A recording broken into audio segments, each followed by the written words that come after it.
네, 자, 드디어 오늘 3차 남북 정상회담이 열립니다. 1, 2차와는 조금 다른 것이 1, 2차 회담이 형식과 격식을 갖췄던 회담이라면 이번 회담은 보다 구체적이고 실질적인 방안을 도출해야 한다는 점에서 의미가 큰 회담인데요. 그런 의미에서 오늘은 이 국립외교원의 신성원 경제통상연구부장 모시고 이번 정상회담의 의미와 향후 방향에 대해서 이야기 나눠보는 시간 마련했습니다. 신성원 부장 나오셨습니다. 안녕하세요. 네, 안녕하십니까. 네, 반갑습니다.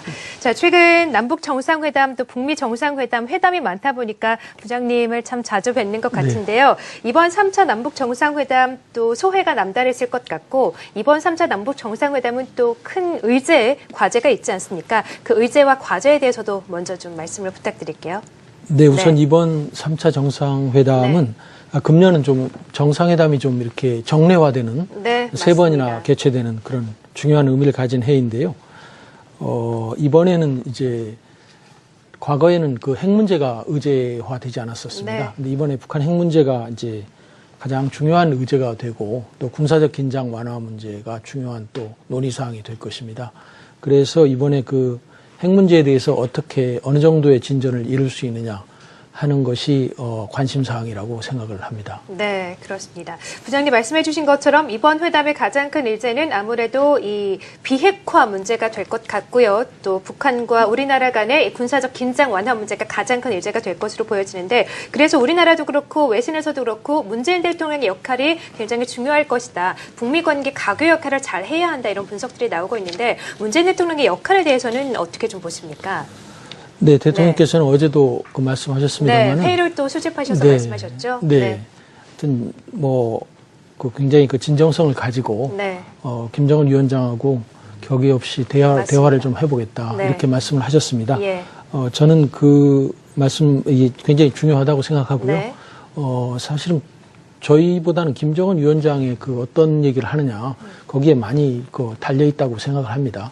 사실은 저희가 뭐 핵 문제에 대해서 과거에 북한이 우리를 하고 그 대화를 안 하려고 자꾸 했지 않습니까? 핵 문제에 대해서. 그래서 자꾸 우리가 윽박지를 수도 없는 입장이고, 그렇기 때문에 좀 북한 입장을 좀 들어보고, 그 다음에 우리 얘기를 좀 하고, 그렇게 진행이 될 것 같습니다.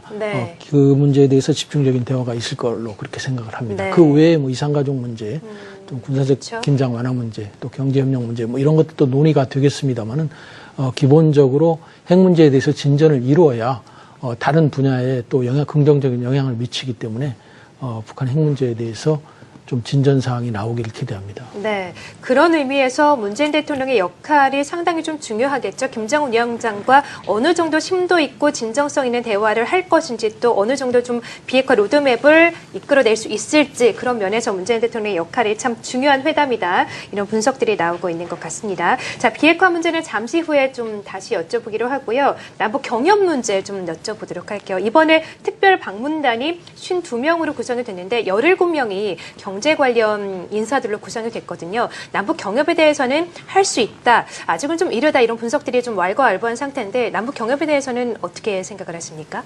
네, 저는 우선 그 핵 문제 진전을 좀 이루게 되면 자연스럽게 경협 문제도 큰 주제가 될 걸로 생각을 하고요.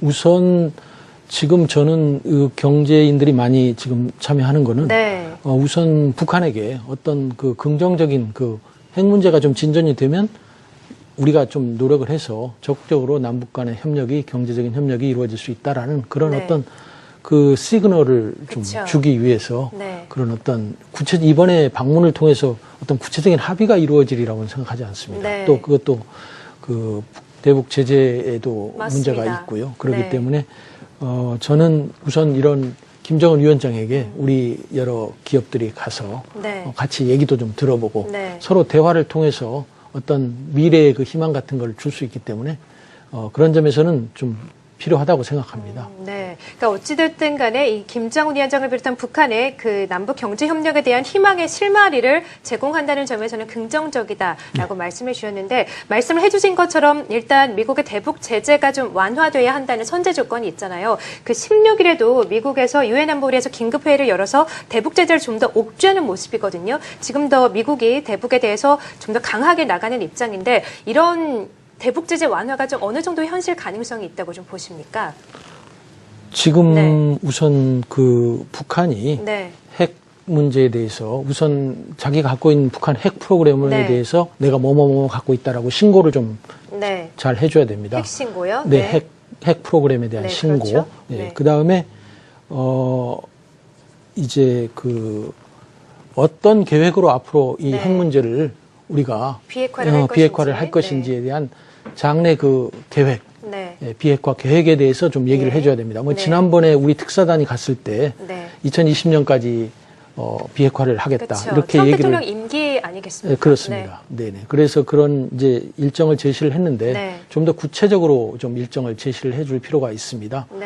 그래서 그런 어떤 좀 신뢰를 주고 저는 이번 이제 정상회담과 또 9월에 있을 한미 정상회담 유엔에서 있을 한미 정상회담 이런 걸 통해서 그 다음에 이제 미국 정상회담이 이루어지기를 기대를 하거든요. 그런데 이 그 미국 정상회담에서는 본격적으로 이제 핵 문제에 대한 어떤 미국 간의 딜을 모색을 할 텐데요. 그렇기 때문에 이제 그걸 위해서 우리 대통령께서 좀 이런 어떤 북미 대화가 재개되도록 그런 역할, 촉진자적인 역할, 중재자적인 역할 이런 역할들을 좀 이번 정상회담을 통해서 집중적으로 해나가셨으면 합니다. 네. 그러니까 북한에서는 일단 이 비핵화 관련해서 핵 프로그램을 신고를 하고 2020년까지 비핵화 로드맵을 계획표를 제출을 해야지만 대북 제재가 완화되고 그 과정에서 문재인 대통령이 중재자 역할을 잘 할 것이다라고 보고 계시는 거죠. 그러면 또 남북 경제 협력이 또 이루어질 수가 있겠고요. 네. 죄송합니다만 그런 어떤 북한의 핵은 기본적으로 단계적이고 동시적으로 이 비핵화를 해나갈 수밖에 없습니다. 단계적이고 동시적으로. 단계적이고. step by step and simultaneously. 뭐 서로 이제 한꺼번에 같이 해야 되고 단계적으로 해야 되나. 그러나 다만 한 가지 이제 이게 이제 미국에 있는 핵 전문 연구기관들이 이제 얘기하는 건데요. 그러나 속도감 있게 좀 해줘야 된다. 비핵화 시간 끌기 이런 거 좀 곤란하다. 속도감 있게 스피디하게 좀 해줘야 된다. 지금까지는 속도감이 안 나오지 않았습니까? 지금까지는 속도감이 안 나왔는데요. 그 이유가 뭐냐면은 지금 사실 신고를 앞두고 있습니다. 이 신고가 굉장히 중요하고요. 그 비핵화 전체에서 70%, 80% 정도를 차지하는 분량입니다. 아주 중요한. 지난 2008년에도 이 신고에 부딪혀가지고 다 깨져버렸거든요. 그래서 신고가 사실 굉장히 지금 중요한 그 북미 간의 비핵화에 관한 그 첫 번째 과제인데 이게 가장 중요한 부분입니다.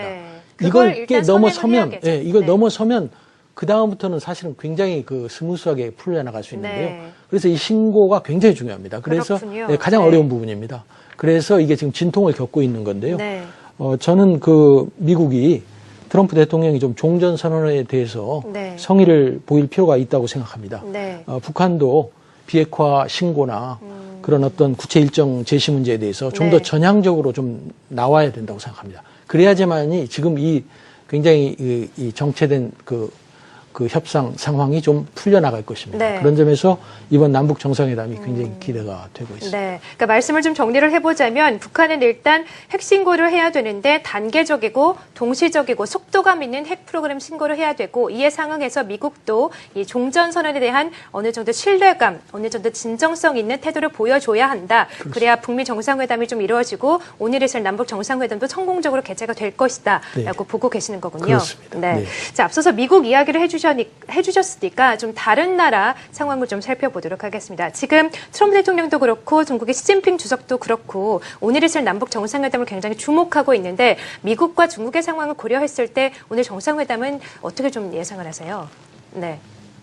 미국도 상당히 지금 기대를 하고 있을 거고요. 특히 지금 미중 간의 그 무역 전쟁이 지금 있고 하기 때문에 오늘 뭐 트럼프 대통령이 지금 관세 부과에 대해서 발표를 한다고 하지 않습니까? 그런 정도로 상당히 지금 중요한 시점인데, 우선 중국이 좀 관여하는 거를 미국은 굉장히 꺼려하고 있습니다. 북한하고 핵 협상은 우리가 하겠다 하는 게 미국 입장이고요. 그래서 중국도 지난번에 북한 구구절에 시진핑 주석이 참석하지 않고 서열 3위를 보냈지 않습니까? 그래서 저는 중국은 좀 자제하고 있다고 생각하고요. 그러나 중국을 우리가 또 무시할 수도 없고 결국은 경제 제재가 거의 중국이 다 하는 거거든요. 그렇기 때문에 중국의 태도가 중요하고 그러나 중국은 좀 자제된 입장을 보일 것이고 관망하는 입장을 보일 것이고요. 미국이 적극적으로 지금 우리 대통령께 지금 뭐 칩 니고시에이터라고 해서 네.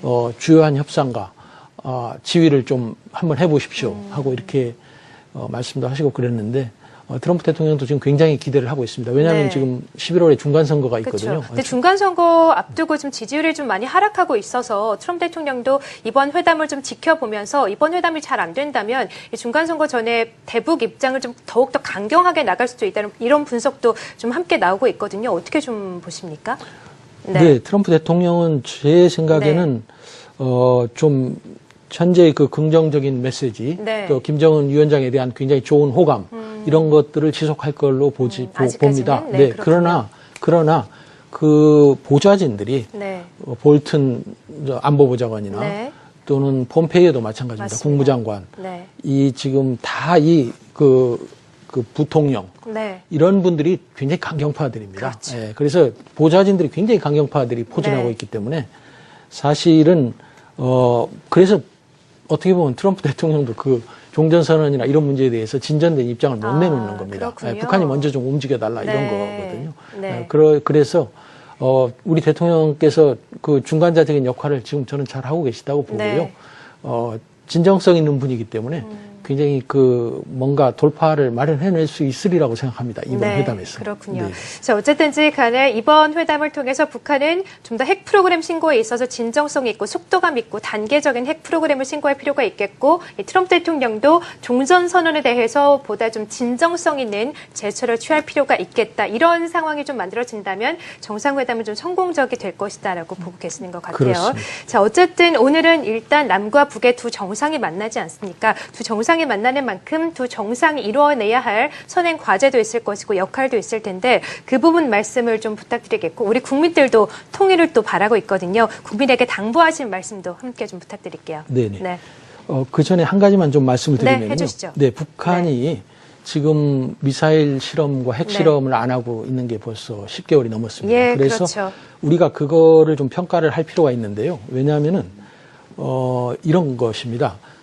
미사일 전문가들이 볼 때는 네. 미사일 실험, 특히 장거리 미사일 실험 이런 걸 안 하면은요, 북한의 미사일이 진전될 수가 없습니다. 예. 그래서 실험이 굉장히 중요합니다. 쏴 올려야 됩니다. 계속. 네. 그래가지고 뭐가 문제가 있는 부분을 보완해 나가야 되는데 네. 실험을 안 한다는 건 굉장히 문제가 실험을 있습니다. 안 하는 제스처가 굉장히 큰 의미를 갖습니다. 보고 계시는 거군요. 예, 예를 들어서 이런 겁니다. 핵 문제에 있어서도 삼중수소라고 있는데요. 네. 트리티움. 이 삼중수소는 굉장히 그 수소폭탄을 만드는데 핵심 연료입니다. 네. 근데 이 삼중수소는 사용하지 않고 그대로 놔두면은 자연 붕괴가 됩니다. 아, 그렇군요. 예, 사람도 그렇지 않습니까? 어떤 네. 약효도 오랫동안 쓰지 않으면 그 약의 그렇죠. 효능이 없어지지 않습니까? 네. 뭐 산삼이라고 해도 한 10년간 안 먹고 그냥 놔두면 그냥 아무것도 아닌 게 되거든요. 네. 약이 다 나가버리거든요. 네.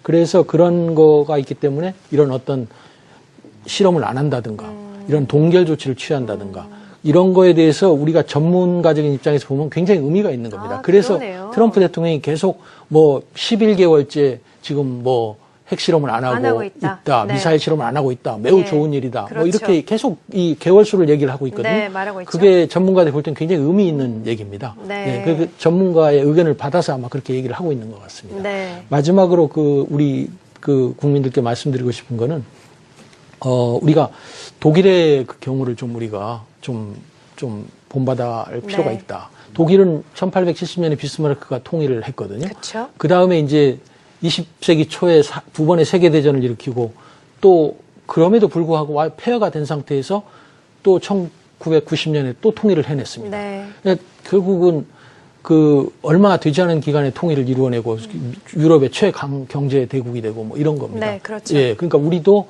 그러나 우리가 남북 간의 어떤 계속된 그 좋은 관계를 유지하지 않으면 주변 강대국들 우리 말을 경청하지 않습니다. 우리를 무시하는 거죠. 네. 예, 집안 싸움 하면 누가 그 주변 이웃들이 그 사람을 존경하겠습니까? 네. 그렇죠? 그런 점에서 우리 과거에 독일도 굉장히 좋은 어떤 독일 동독과의 관계, 소련과의 관계를 갖기 위해서 굉장히 노력을 했거든요. 외교적인 노력을. 그래서 저희도 북한과의 관계, 또 중국과의 관계, 좋은 관계를 가지면서 우리가 어떤 역량을 최대화할 수 있도록 계속된 그런 외교적인 노력을 해나갈 필요가 있습니다. 네. 그런 점에서 우리가 좀 단합해서 좋은 대북 정책을 만들고 독일은 오스트폴리티크라 그래서 동방 정책을 만들었지 않습니까? 그래서 그거를 갖다가 야당이 만들었는데 야당이 집권하니까 또 그걸 하고 또 반대당이 집권하니까 또 그걸 계속 이어가지고 해가지고 90년에 통일을 이뤄냈거든요. 예. 그런 점에서 우리도 굉장히 좋은 독일의 사례가 있기 때문에 우리도 거기에 따라서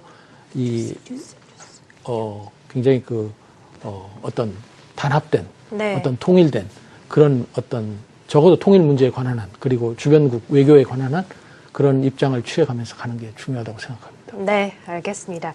자, 어쨌든 오늘 남북 정상회담을 앞두고 있는데요. 김정은 위원장의 비핵화에 대해서 어느 정도 좀 진전 있는 의미 있는 대화 좀 나설 예정으로 좀 보여지는 가운데 또 핵실험을 안 하고 있는 만큼 진정성 있는 대화를 기대해 볼 만하다 말씀해 주셨고요. 우리 국민들은 또 독일 통일을 좀 본받으면서 좀 더 단합된 모습을 보여야 한다라고까지 말씀해 주셨습니다. 자, 오늘 신상원 외교부장 모시고 3차 남북 정상회담 의미와 영향에 대해서 심도 깊은 이야기 나눠봤습니다. 오늘 말씀 대단히 고맙습니다. 네, 감사합니다.